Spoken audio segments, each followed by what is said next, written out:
ఓం శాంతి. Welcome to our channel Ashoka Tapovanam. ఈరోజు city of terrace garden 3rd anniversary ఫంక్షన్కి attend అవ్వడం జరిగింది. ఈరోజు చాలా గ్రాండ్గా ఈ ప్రోగ్రామ్ని చేస్తున్నారండి. ఆ స్టేజ్నంతా పువ్వులతో ఇంకా ఇండోర్ ప్లాంట్స్తో కూడా చాలా బ్యూటిఫుల్గా డెకరేట్ చేశారు. ఇంకా వచ్చేసి ఈ ప్రోగ్రామ్కి చాలామంది అయితే ఈరోజు అటెండ్ అవ్వబోతున్నారు. ఈ ప్రొజెక్టర్ కూడా సెట్ చేశారనమాట. అంటే చాలామందికి దూరంగా కూర్చున్న వాళ్ళకి కూడా కనిపించడం కోసం. ఇంకా అయితే నియర్లీ 200 మెంబర్స్ వరకు terrace gardeners plus organic gardeners కూడా ఈరోజు అటెండ్ అవ్వడం జరుగుతుంది. ఇంకా ఎంట్రన్స్లో వచ్చేసి ఈ బ్యానర్ 3rd యానివర్సరీ ఫంక్షన్ ఒక బ్యానర్ ఇక్కడ పెట్టారండి. ప్రౌడ్ టు బీ సిటీజియన్స్ అనేసి పెట్టారు. ఇంకా ఈ గార్డెన్ గ్రూప్లో ఉన్న వాళ్ళకి వాళ్ళ నేమ్ను టిక్ చేసుకుని వాళ్ళకు ఒక బ్యూటిఫుల్ బ్యాడ్జ్ని అయితే డిజైన్ చేసి ఇవ్వడం జరిగింది. చాలా బ్యూటిఫుల్గా ఉందండి ఈ సిటీజీ బ్యాడ్జ్. ఇది వచ్చేసి గార్డెనర్స్ ఓన్లీ గ్రూప్లో ఉన్న గార్డెన్ మెంబర్స్కి మాత్రమే ఇవ్వడం జరిగింది. ఇంకా వచ్చేసి దీనికి ముఖ్య అతిథులుగా మనకి అగ్రికల్చర్ ఆఫీసర్స్ ఇంకా వ్యవసాయ శాఖ నుండి వచ్చిన ఏడీ అండ్ డిపిఎం గారు వచ్చారు. వాళ్ళకైతే మనకి చాలా గ్రాండ్గా వెల్కమ్ చెప్పారు. పువ్వులతో వచ్చేసి పూల గుచ్చం ఇచ్చి వాళ్ళకి గ్రాండ్గా వెల్కమ్ చేయడం జరిగింది. ఇంకా వీళ్ళతో పాటు చాలామంది ఇక్కడికి రైతులు కూడా ఇక్కడికి అటెండ్ అవ్వడం జరిగింది ఈరోజు. ఇంకా ఎక్కువగా ఇక్కడ ఈ గ్రూప్ అడ్మిన్స్ ఎక్కువగా చాలా కష్టపడ్డారు. చాలామందికి ఇన్విటేషన్ ఇవ్వడం కోసము ఇంకా చాలామందికి తెలియజేయడం కోసం చాలా కష్టపడుతున్నారండి. వెల్కమ్ డ్యాన్స్తో ఒక చిన్నారి చాలా బ్యూటిఫుల్గా డ్యాన్స్ చేసిందండి. చూద్దాం మనం.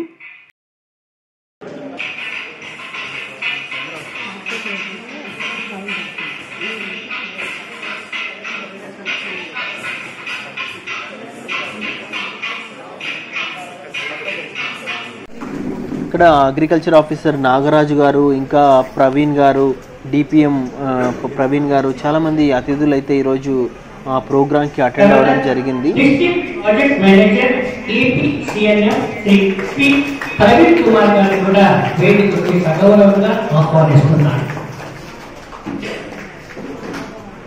ఇంకా దీప ప్రజ్వలనతో ప్రారంభించారు.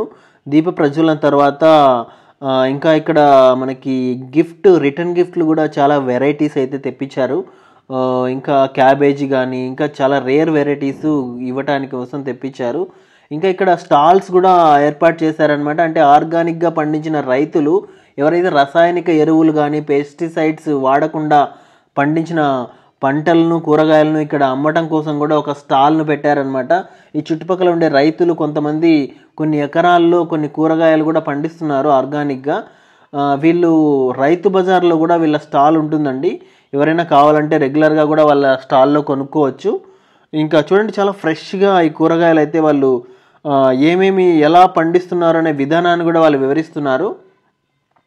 ఇంకా వాళ్ళు ఇక్కడ వచ్చేసి వాళ్ళు ఏమేమి వాడుతున్నారు, ద్రవజీవామృతము ఇంకా ఘనజీవామృతము ఇలాంటి ఆవు మూత్రంతో చేసిన చాలా లిక్విడ్స్ అయితే వాళ్ళు స్ప్రే చేసి మేము ఈ విధంగా పండిస్తున్నామని వాళ్ళు వివరిస్తున్నారు. ఇంకా ఎవరైనా ఇక్కడ మన టెర్రస్ గార్డెనర్స్కి ఎవరికైనా కావాల్సిన ఈ లిక్విడ్స్, ఈ వేప గింజలతో చేసిన ద్రవాలు ఇంకా మనకి ఏమేమి లిక్విడ్స్ కావాలన్నా కూడా ఇక్కడ అవైలబుల్లో ఉన్నాయన్నమాట. వాళ్ళు ఇక్కడ కొనుక్కుంటున్నారు సిటీజీ మెంబర్స్ కూడా.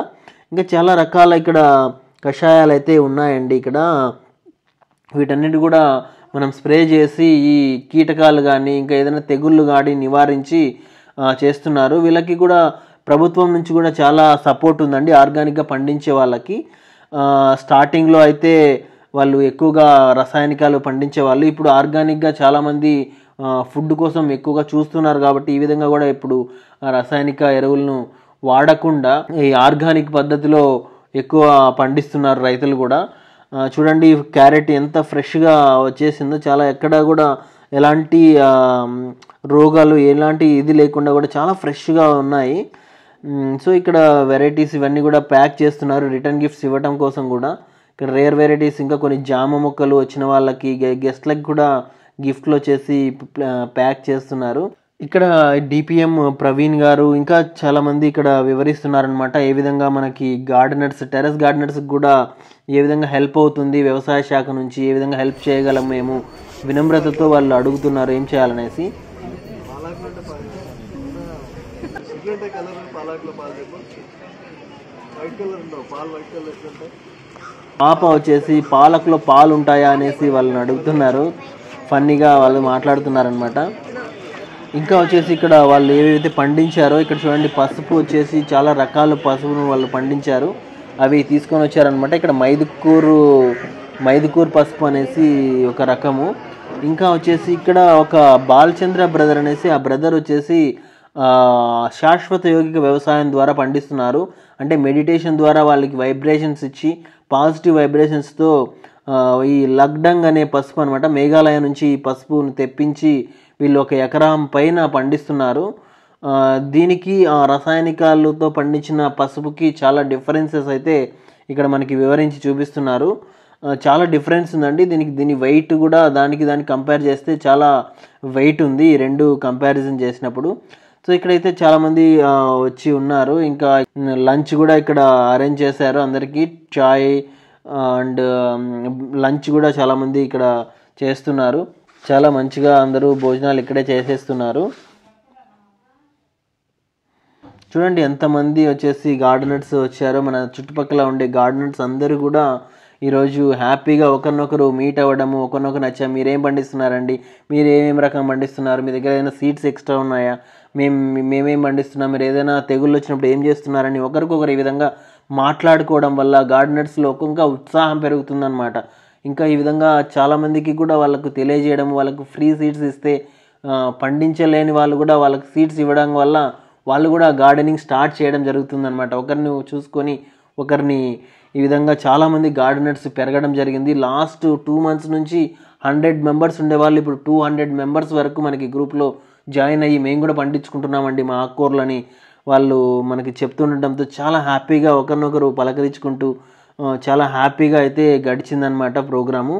సో ఈ బ్రదర్ వచ్చేసి బాలచంద్ర బ్రదర్ అనమాట. ఈ బ్రదర్ శాశ్వత వ్యవసాయం ద్వారా వ్యవసాయం చేస్తున్నారు. ఆయన చాలామందికి అయితే ఇక్కడ వివరిస్తున్నారు. చూడండి positive energy and negative energy గురించి. ఈ రుద్రాక్ష ద్వారా ఏ విధంగా ఆపోజిట్ లెఫ్ట్ సైడ్ తిరిగిందంటే దాని ఆ వెజిటబుల్ యొక్క పసుపును చెక్ చేస్తున్నారు. రసాయనికాలతో పండించిన పసుపు మరియు ఆర్గానిక్ విధంగా పద్ధతిలో పండించిన పసుపుని కూడా వీళ్ళకి పాజిటివ్ ఎనర్జీ ఏ విధంగా దాంట్లో ఉంటుంది అనే విషయం వివరిస్తున్నారు.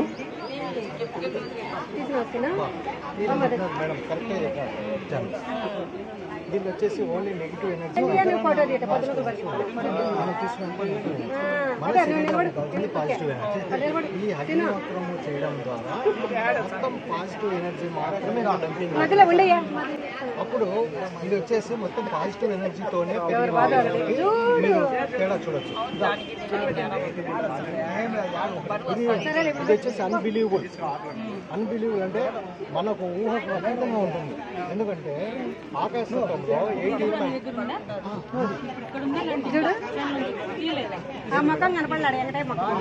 నేను ఇస్తాను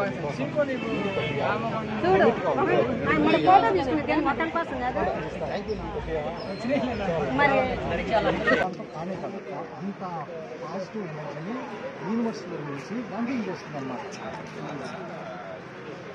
ఇప్పుడు ఇక్కడ ఉన్నాం అందరం, మనం ఇక్కడ చూడండి అందరూ అంతో ఎంతో మేధావులము సాత్వికంగా మాత్రమే ఇక్కడ కూర్చుంటాం. ఇక్కడికి ఎవరన్నా వేరే అన్నయ్య అగ్నిహోత్రం ద్వారా మనం పాజిటివ్ వైబ్రేషన్స్ని మన పొలంలో ఏ విధంగా క్రియేట్ చేయొచ్చు అనే దాన్ని వివరించారనమాట. ఈ అగ్నిహోత్రం కాపర్ బౌల్లో మనం ఒక ఆవు పిడకల్ని వేసి ఏ విధంగా సూర్యుడు ఉదయించేటప్పుడు అస్తమించేటప్పుడు ఏ విధంగా చేస్తే మనకి పాజిటివ్ వైబ్రేషన్స్ స్ప్రెడ్ అవుతాయి అనే విషయాన్ని ఇక్కడ వివరించారనమాట. చాలా మంచిగా పాజిటివ్ వైబ్రేషన్స్ అయితే మనం మెడిటేషన్ ద్వారా ప్లస్ ఈ అగ్నిహోత్రం ద్వారా కూడా మనం ఇక్కడ పాజిటివ్ వైబ్రేషన్స్ని క్రియేట్ చేసి మనకి వాతావరణం మన పైరుకి కావాల్సిన వైబ్రేషన్స్ని మనం క్రియేట్ చేయొచ్చు అనే విషయాన్ని ఇక్కడ వివరించారు. సూర్యోదయం సూర్యాస్తమం టైం వస్తుంది. అగ్నిహోత్ర బడ్డీ అని డెవలప్ చేసుకుంటే టైం మనం ఉండే స్థానానికి ఆ టైంలో మాత్రం మనం ఆహుతి చేసాం అనుకోండి, చేస్తే కొన్ని వందల రెట్లు ఎక్కువ రిజల్ట్ వస్తుంది. ఎందుకు వస్తుందంటే సూర్యునికి భూమికి మధ్య తరంగాల ప్రకంపనము అప్పుడు తీవ్రంగా ఉంటుంది. ఎలా తీవ్రంగా ఉంటుంది మనమే కొనుక్కోవచ్చు. 12 గంటలు మనకు ఒక ముక్క అందరికీ అర్థం లేనప్పుడు మేమే ఈడింగ్ వెరైటీస్ వేసి బాబు ఎరువులు వేయండి, పురుగు మందులు కూడా కొట్టండి అని చెప్పేసి చెప్పింది మేమే. ఏమంటే ఎందుకు చెప్పారు అని మీరు అనుకోవచ్చు. ఆ రోజు వ్యవసాయ శాఖ చెప్పింది. ఆ రోజు 34 కోట్ల జనాభాకి తిండి ఉండే పరిస్థితి ఉండేది కాదు. అప్పుడు ప్రభుత్వం ఆలోచించి ఎక్కువ కాయలు కాయచ్చు అంటే మనకున్న స్పేస్ తక్కువ కాబట్టి మొక్క ఎక్కువ పెరగకూడదు, కానీ కాయలు ఎక్కువ కావాలి. మొక్క ఎక్కువ పెరగకూడదు, కాయలు ఎక్కువ కావాలంటే చిన్న టెక్నిక్ అంతే.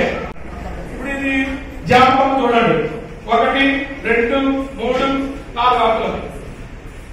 ఈ 4 ఆకులు ఉన్నప్పుడు మీరు ఈ 2 ఆకులు వదిలి 1, 2 వదిలి ఇక్కడికి మీరు కట్ చేసుకున్నట్లయితే ఇక్కడ మళ్ళీ 2 బ్రాంచెస్. ఇప్పుడు చూడండి, దీనివల్ల 1, 2, 3, 4, 5, 6, 7, 8, 9, 10, 11, 12, 13, 14 వచ్చాయి. ఈ 14 ఆకుల వల్ల న్యూట్రియన్స్ అంతా 14 ఆకులకి అంటే ఈ జామకాయలు రావు, చెట్టు ఉంటుంది, కాయలు ఉంటుంది. అదే మీరు ఇక్కడ ప్రూనింగ్ చేసినట్లయితే ఇక్కడ 2 బ్రాంచ్లు వస్తాయి. మళ్ళీ 2 బ్రాంచ్లు 4 ఆకులకి మళ్ళీ 2 కట్ చేస్తే అక్కడ కాయ పెరుగుతుంది. అలా మీరు జామకాయ కూడా ఇంట్లోనే చిన్న చెట్లు మీరు 2 ఆకులని 3 ఆకులు పైన కట్ చేస్తే ఆటోమేటిక్ గా అక్కడ బ్రాంచ్ ఇంకొక బ్రాంచ్ వస్తుంది. అదే ఈరోజు తైవాన్ జామ మీరు చక్కటి పట్టుకుంటారు. తైవాన్ జామ చూసి ఉంటారు, చాలా మందినే ఉంటారు. మరి అవన్నీ కూడా రైతులు అలాగే పండిస్తారు. గుర్తు కాస్తుంది. అది మీ ఇంట్లో కూడా కాయించుకోవచ్చు. జామకాయ కూడా ఇంకోటి ఏంటంటే జామకాయకి ఇప్పుడు ఈ వ్యవసాయ శాఖ అధికారులు కూడా చెప్తున్నారండి. అంటే స్టార్టింగ్లో అప్పుడు అధిక దిగుబడి లేక జనాలు ఎక్కువ ఉండడంతో రసాయనిక ఎరువులు వాడండి అని ప్రభుత్వం చెప్పేది. ఇప్పుడు మళ్ళీ వాటితో వచ్చే ఎఫెక్ట్స్, సైడ్ ఎఫెక్ట్స్, రోగాల వల్ల వ్యాధులు, ఈ డిసీజెస్ పెరగడంతో మళ్ళీ మనం ఆర్గానిక్ పద్ధతిలోనే రైతులకు సలహాలు ఇస్తున్నామనేసి చెప్తున్నారు. ఇంకా మనం ఇంటి దగ్గర జామకాయలు కూడా ఏ విధంగా పండించుకోవాలి, యాపిల్ కంటే కూడా రోజుకొక యాపిల్ తింటే డాక్టర్ అవసరం లేదని చెప్తుంటాం. కాకపోతే అది వచ్చేసి తప్పుగా చెప్పారండి. యాక్చువల్లీ జామకాయ చాలా మంచిది. మనకి మన వాతావరణంలో పండే జామకాయలు చాలా రెట్లు మంచిది అనేసి చెప్పారు. చాలామంది అయితే వచ్చి 150 మెంబర్స్ వరకు రావడం జరిగింది.